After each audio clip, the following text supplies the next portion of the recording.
First of all, Reggie, thank you very much for taking my interview. We were talking about the social credit system in China and the global vaccine passports or health codes during the pandemic. Why do you call them digital gulag?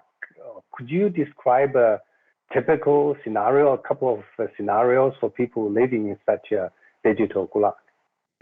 Well, I think that China in general and Shanghai in particular are really good examples of a digital gulag and what can happen in a society that has a tracking system against its citizens. And my concern is that China is exporting this system of digital gulag to the United States and worldwide through a vaccine passport system, a cashless society. Talking about the monitoring or surveillance system in China, like the social credit system or the facial recognition system, do the Chinese people realize the situation or of living in such a so-called digital gulag? But to many people, in China, they feel pretty happy about, how,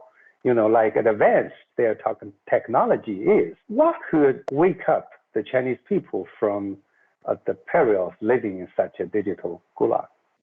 Well, this is the thing. According to reports, and of course, the people who are interviewing these people are members of the Chinese Communist Party. According to them, they're saying that a lot of people support the social credit system because it just makes sure that you are being a good citizen. Well, first of all, I don't necessarily believe those reports because if a person said they disagreed with it, what would happen to them, right?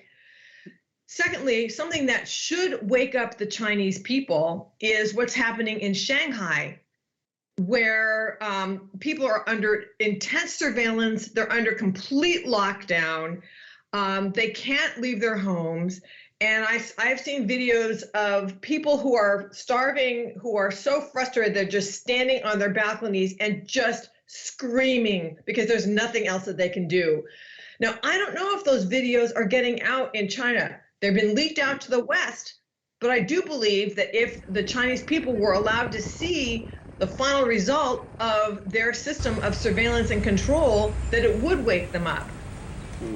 The surveillance systems, like social credit system or the facial recognition system, is based in China and being used against its own citizens.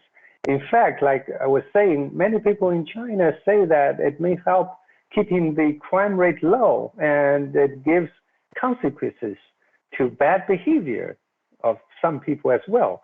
Why should we in the United States be concerned? Is it possible to give the Chinese people an explainer to tell them about the evils of such a system?